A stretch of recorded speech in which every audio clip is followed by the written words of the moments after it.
It's funny. I just got a message right now from our friend Matt Bracken, who's been over to Ireland looking at the situation over there.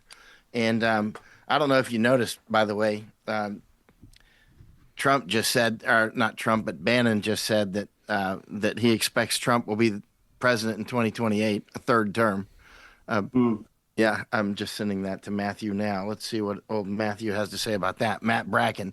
Matt Bracken has turned out to be so accurate on his long shot prognostications that I put him on the A1 list to listen to, and which is a hard list to get on.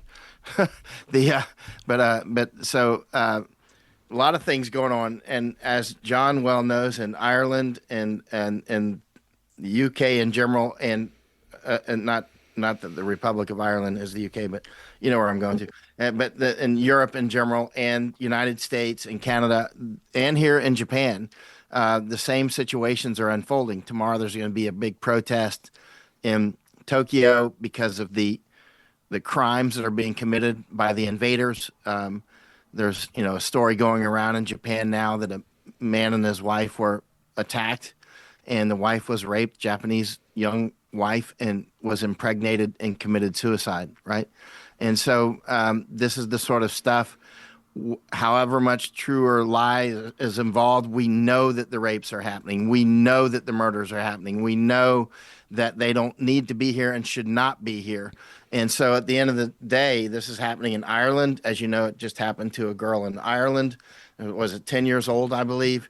And Yes. this is daily in Ireland, daily across America, daily across Europe, and daily here in Japan. And people are sick of it. At the end of the day, though, if there's not going to be any protesting your way out of this, writing letters is not going to work. I mean, man has to man up or you're going to get genocided. It's that simple. I mean, when we get down to what's really happening, you're being cleared off the land.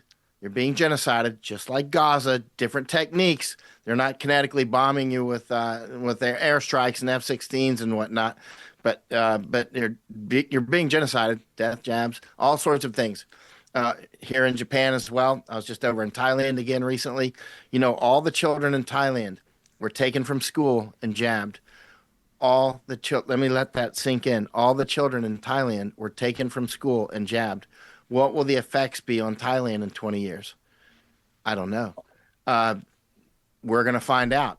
And likewise, similar happened here in Japan, similar happened across America and Panama and many other countries where many, many children were jabbed.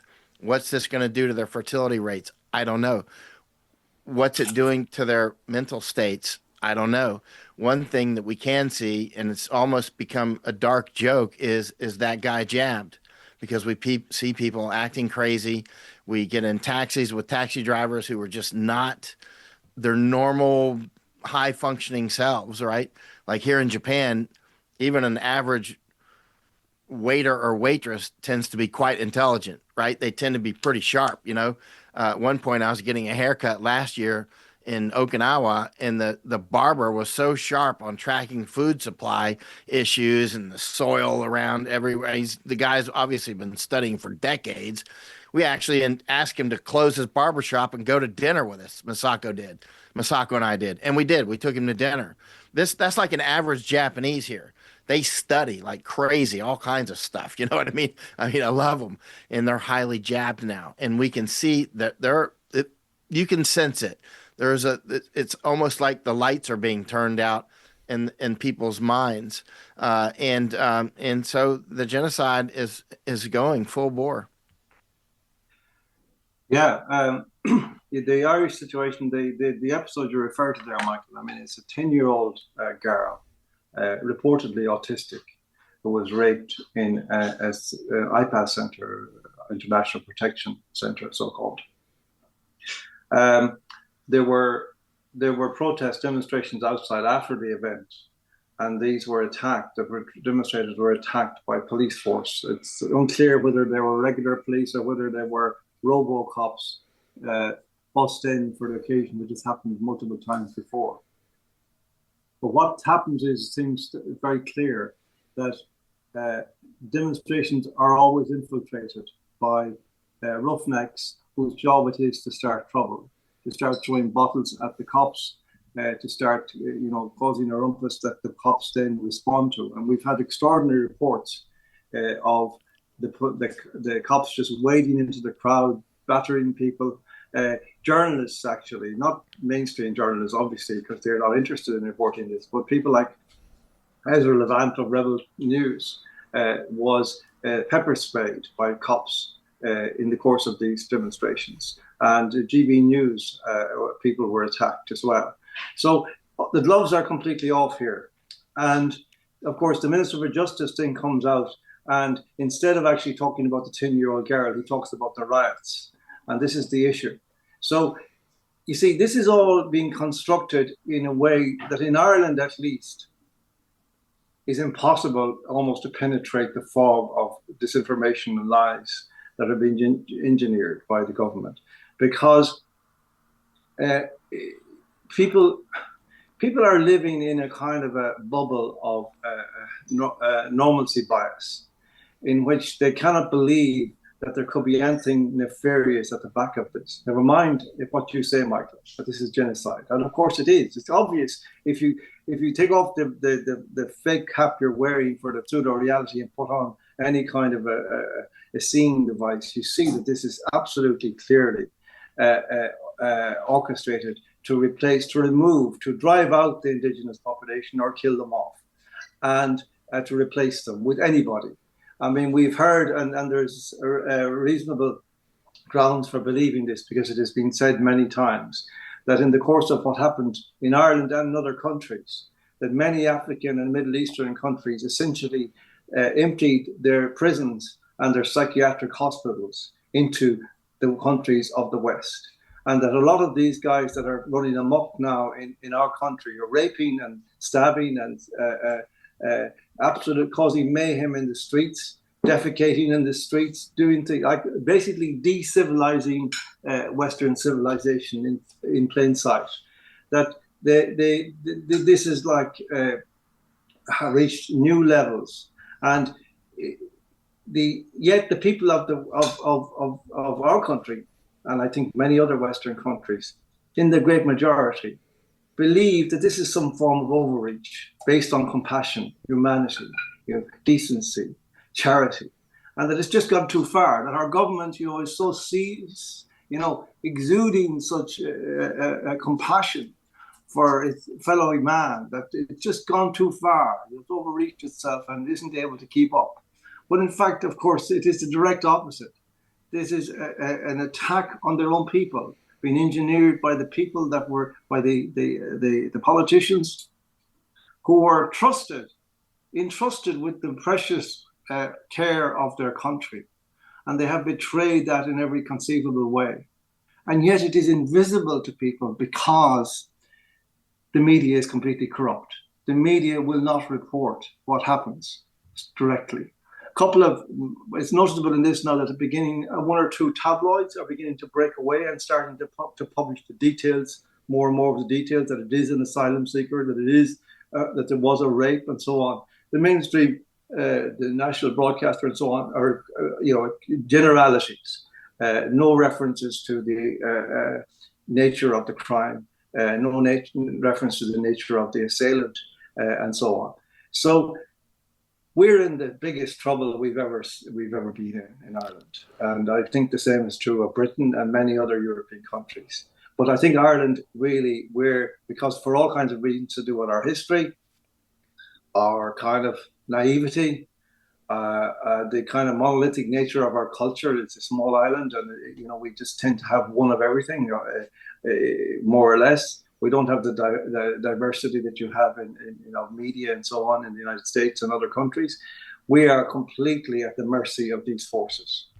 John, why do you think that certain tabloids now are revealing the truth? Because I'm a cynic, and to me, I wonder if it's all by design. So why do you think it's happening now? That's a very good question, Mike. And in my naivety, I might be inclined to say that it has to do with perhaps that they're in the course of their family lives, they're in their neighborhoods, they're beginning to pick up that there is a different kind of thinking emerging in the populace about this. But I'm not sure, given the kind of particular newspapers that are involved. There's one called the Daily Mirror, the Irish Mirror. It's a branch of it's an offshoot of the English Mirror, which was always a pretty sordid rag, or has been for a long time. It used to be a great newspaper way back in the 70s, I remember it, when you had Keith Waterhouse and people like that writing for it. But it's gone into a terrible rag. And I mean, recently it was referring to me as a far-right writer, because I was involved in a festival that was was being cancelled or attempted to be cancelled. It didn't succeed. So they were going after me every day. So exactly right, Mike. I would suspect their motives in this context somewhat. You just don't know what kind of double game is being played here to kind of half reassure people, to draw people on and in, and then to whammy them as they got whammied in City West. Outside this IPAS center the other night. And but the most dismaying thing is that the government is, which is, Irish people, as we know, intent upon destroying. It seems clear that is intent upon destroying the fabric of Ireland, of its political structure, its demographic structure, its culture, every aspect of it. That seems clear. I don't think there's any disputing that now. This idea that, the word, we can any longer listen to people with any degree of patience who talk about, when you mention the word replacement, when you mention the word invasion, when you mention the word plantation, who then scream conspiracy theory, conspiracy theory. Our patience has got to run out on those questions. This is, as Michael says, this is a genocide. And it is well advanced at multiple levels, not just in the killing context, which is there. We've seen that since 2020, since the spring of 2020, with the injections, with the cull that occurred in April of 2020 in the nursing homes, but on a broader cultural level, I mean, what's actually, if you look closely at the patterns of Irish life now and see that young people cannot stay in the country and have a life for themselves. They have no expectation of being able to own a home, therefore of getting married and having children in the normal way. This has been denied to them, but it is being extended to people who come from outside. They have been given the keys of their front doors to go and live in their apartments or their houses, which are gifted to them by the state, while they meet, having met the person they're replacing at the airport on the way in. This is how criminal it is. There's nothing like, you see, we have spent years and years shallying, trying to duck and dive in the face of these questions, afraid of trying to avoid being called racist, being called xenophobe, being called Islamophobe, whatever. It's too late for that. It doesn't matter. It doesn't matter what they call me now. The question I have is there going to be a homeland for my granddaughter? Yes or no? Can we stop this in time? Can we stop it at all? I mean, I was saying to a friend of mine this morning on the phone that, because he said, like, do you have hope still? And I said, I got to answer that very carefully, because, I don't want to kind of just come out with a platitude, which is the normal recourse in these situations when somebody says, oh, but have you got anything good to say? Have you anything positive to say? I'm kind of inclined to say no. Now, you kind of reserve a little bit that if this and unless that, yes, maybe. But at this moment, there's nothing that I see on the horizon in Ireland that offers any possibility of gaining traction against this, what is happening. Even against the idea that it is happening, to get that idea across to people that this is what it is, that it's not something else. This is not what they think it is. This is not an excess of compassion. It is not anything to do with the economy. It is not anything to do with the necessary demographic correction because we're losing our own people. We are, but why? Why, if we were losing our own people, did they introduce abortion in 2018 at the very critical moment, just when we might have actually put the brakes on it? They decided we're going to start killing 10,000 children a year. Now, that mightn't sound an awful lot of children. It's a lot of children when you see them all in one place, I can tell you. But Mm.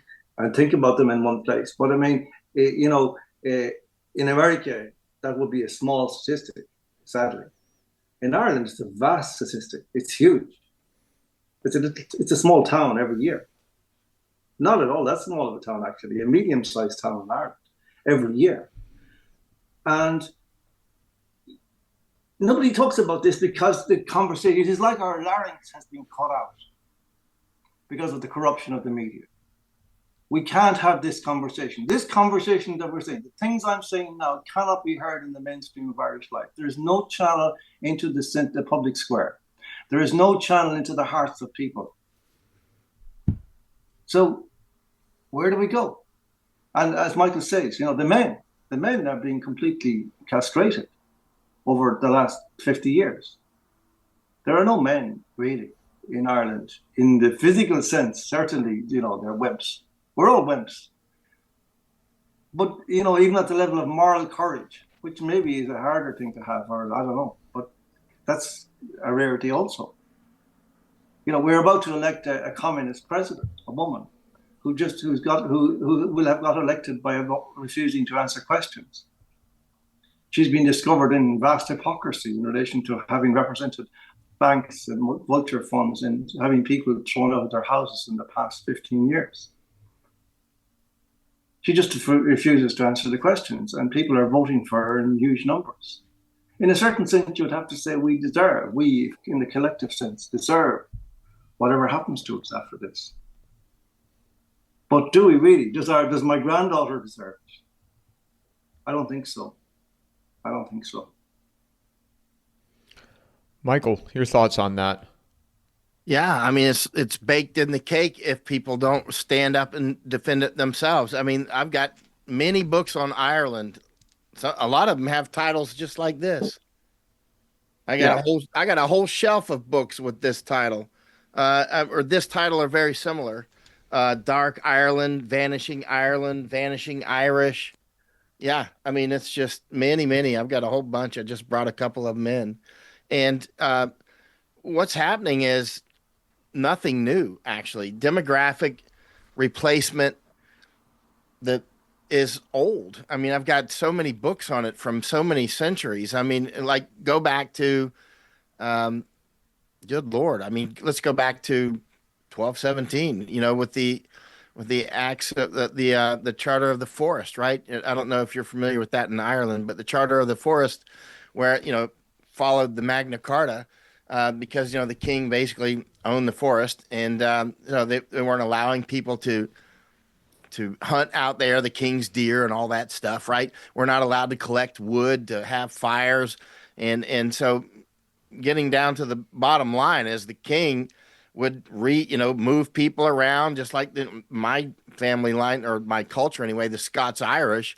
The Scottish were moved up to fight the Irish, and then they became the Scots Irish, and then they were moved over to fight Cherokee, to the Americas or the United or what was America back then, right?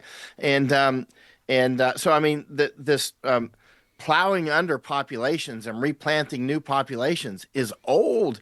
It's very well described. I've got so many books on it. It's unbelievable how famine is used to repopulate people. I just got this book actually. Just came in, Famine in the Remaking, and this one is actually about famine in Hawaii and in Madagascar and Colombia. I mean, I'm sorry, not Colombia, but Cambodia. And so, I mean, it's food system change and mass starvation in Hawaii, Madagascar, and Cambodia. As you know, the Irish have been attacked with weapons of famine in the past very effectively, very effectively. The Irish population never recovered from the famine in the late 1840s and early 1850s, right? Many of the Irish ended up often all over the world or died.